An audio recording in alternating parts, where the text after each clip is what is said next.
we are joined now by our friend Mike Schaefer from Husker 24/7. What's up, Schaefer? Not a ton.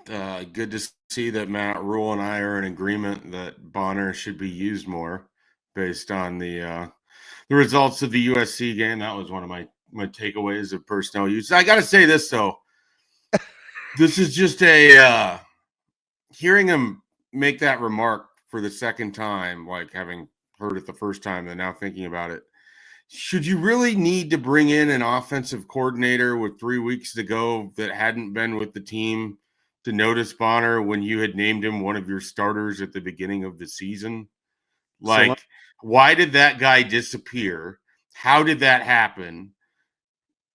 How do you make sure that doesn't keep happening? Who else has that happened to? Those are the questions I have in that order that I wish that I would have had at some other point in time that I could ask them to someone who could give me answers. so But Mike, that's the other part of the takeaway from what he said there.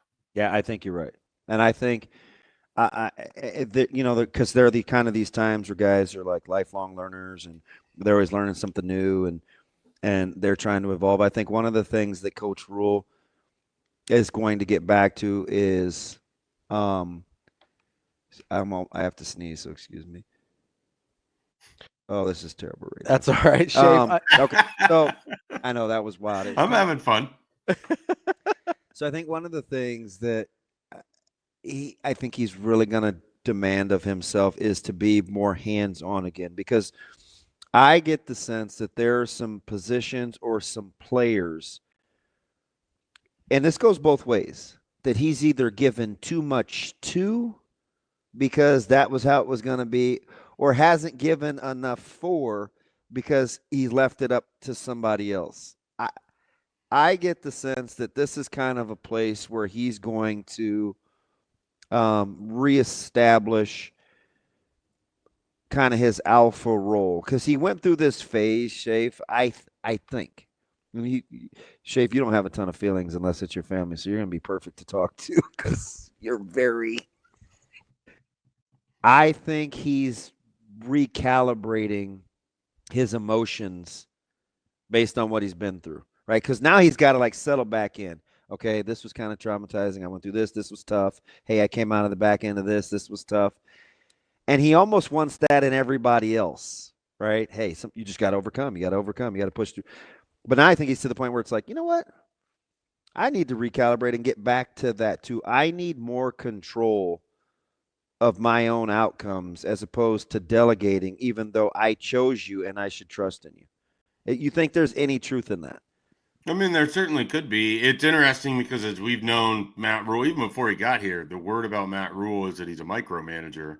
And so if what he was doing at Baylor and Temple was really being involved in those personnel decisions, and then he went to Carolina and it didn't work, and then he comes to Nebraska and says, I'm going to step back and maybe give a little more autonomy to my assistant coaches. I mean, we had this last year where he talked about Anthony Grant having fumble issues, and then why was Anthony Grant in against Minnesota? Well, it was E.J. Barthel's decision because that's who he felt like was the right guy for that point in time.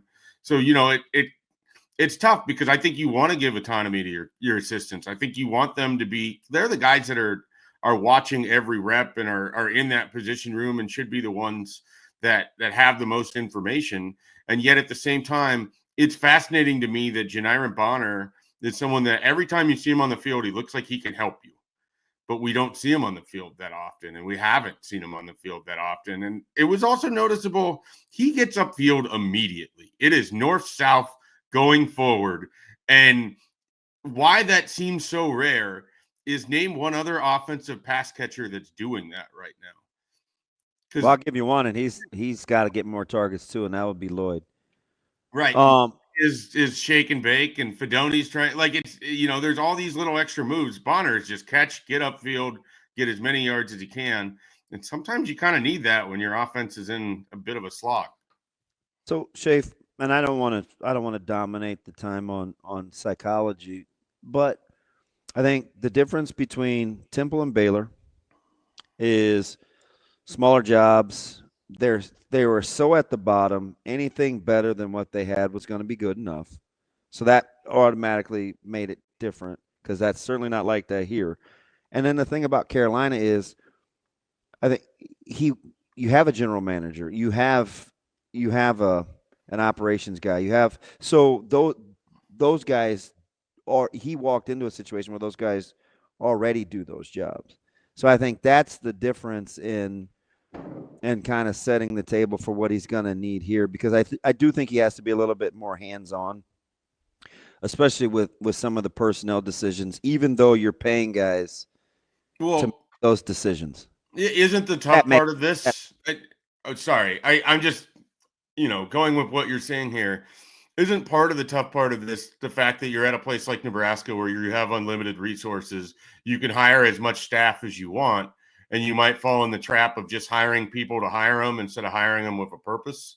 Well, is that maybe where we're at? Yeah, yes to the finances where you can get a guy to do it, but I don't know about just with no purpose though, because he's purpose is maybe the wrong word, but because he's very conscious about how to spend money. Sure, like he's kind of cheap by nature. Well, there would be some arguments against that, given the size of the extended staff, the size of the assistant pool, the size of what guys are getting paid. It's not to do nothing though. What you're paying guys, that's fair game, right? Well, right, and the expectations of those guys are really high. But I mean, yeah, you can also lose your job with that money too. So, absolutely. I mean, I get it. That's fair. That's totally on the table. I just think it's tough because, there are times where he talks after the game and he says what you want him to say, but in the back of your head, you're also thinking, why is this now a revelation that Janiron Bonner needs to play more? And then you extrapolate that. And so after the game, the first thread that I put up before I'm even writing the post-game analysis, the things that I want to see going forward was more Bonner. That was the first point. And then the second one was try different people on the defensive back end.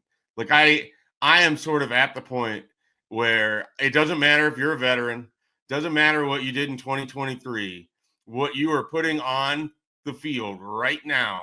And there's several guys back there. It doesn't matter if you're a young guy or a veteran, because the mistakes look like they're going to be the same. And I can live with that if you're also able to get to the correct spot in time some of the time.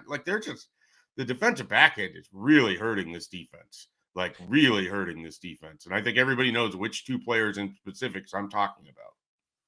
Schaefer, can I make the argument that there might be some hesitation on the and I'm just speculating here, that there might be some hesitation on the coaching staff's part to sort of plug and play young guys with older guys in that defensive secondary when they may know that some of the older guys back there don't have the best habits and they're not ready to make a full sale 4-for-4 or 6-for-6 change on the back end. Are you willing to hear that at all? I am, but then I would also ask, is it not capable or possible to try guys over time to get their feet wet, get them ready so that if you do need to pass the playoff, it's not just this wholesale change, that you have someone that's been getting more reps at safety, for instance. You have a Ramirez Stewart or a Caleb Benning or whoever it is back there is getting in a couple series again. We're not seeing that. One of the big differences, defense 24, defense 23, you remember when they would routinely play 22 guys on defense? And maybe they don't, and the familiarity level or the comfort level with it. My theory, I think everybody over there is pressing. I think everyone is trying to be too perfect. Everyone is trying to get the exact right combination to unlock the exact right thing that'll let you leave with the 6th win on Saturday. And then you can all exhale and we can all march forward singing Kumbaya, whatever it is. It just feels like everything is tight. Everything Nebraska does is too hard. Even when you start a game off with a pick 6, immediately the next drive, USC is right down the field, scores because someone doesn't make a simple play. It just feels like everything is so hard for this team. And now the weight of the world is on their shoulder. Every decision, every throw, everything gets analyzed. and they're in it. They're just in this quagmire, and I don't know when they're going to get out of it. And I don't know what's going to pull them out of it. Like an act from the football gods at some point has to pull them out of it, because the entire program feels mired in this right now. You know, it's Dylan Raiola trying to make the perfect pass instead of just letting the ball rip. It's guys trying to make the perfect tackle instead of just making sure they get the guy to the ground. Guys trying to do a little bit too much, or maybe even waiting for someone else to come through because they have more trust in their abilities than their own.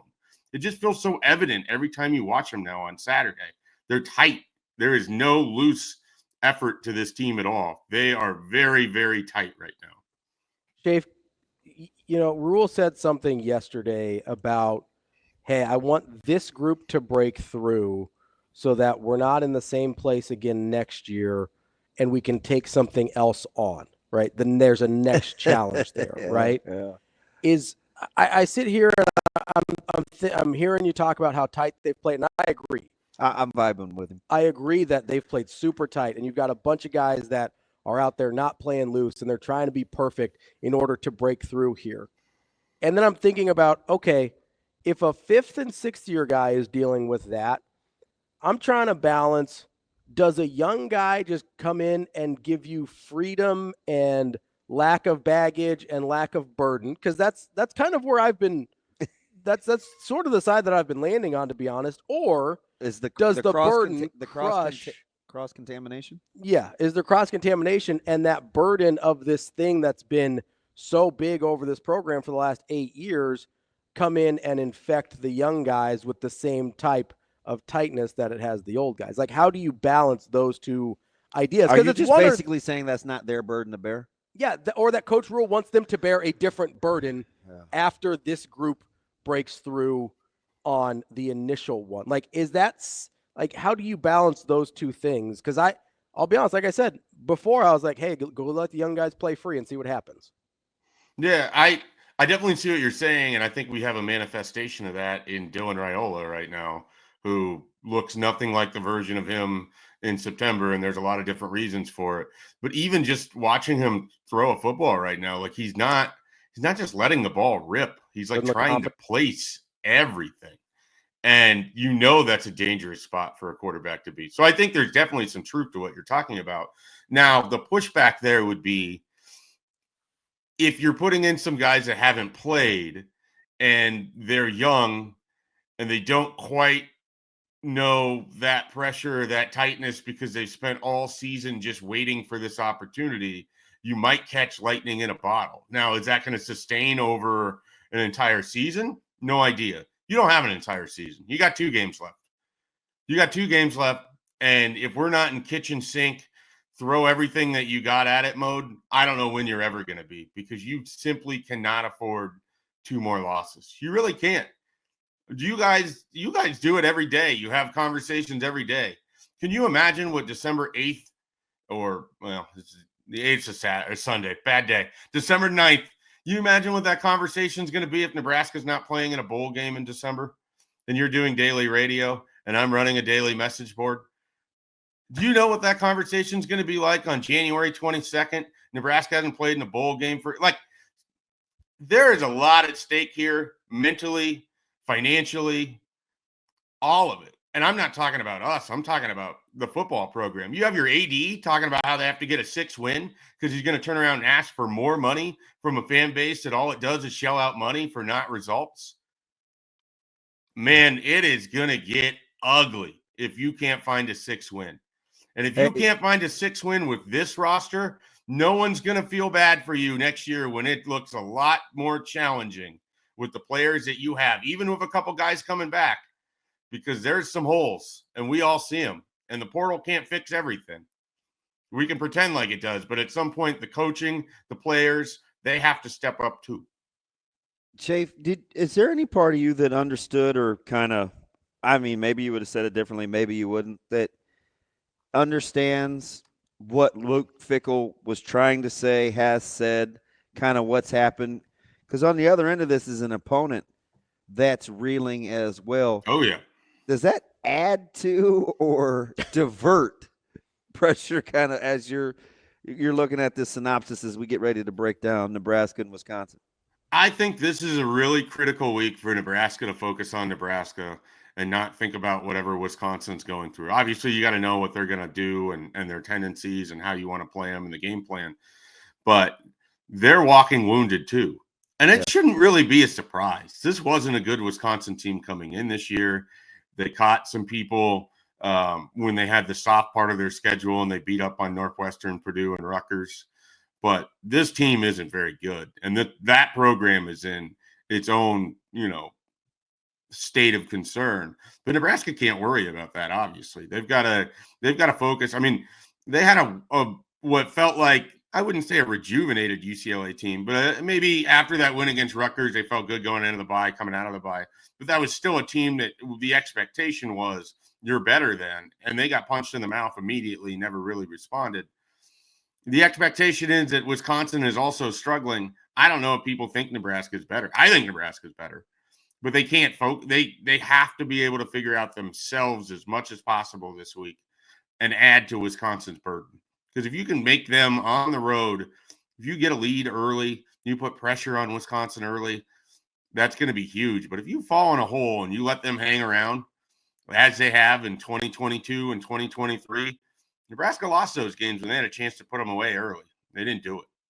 3 weeks ago, almost a month ago, we talked to your folks from 24/7 over there, and one of the keys that they thought to the then turnaround was the command that Locke had of the offense and kind of playing within the confines of the system and them finding a ground game.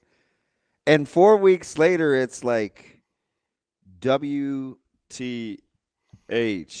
Well, playing Iowa, Penn State, and Oregon will do that to you when you're coming off of Purdue, Rutgers, and Northwestern. Like there's such a huge difference in this conference between the bottom and the top, or even the middle.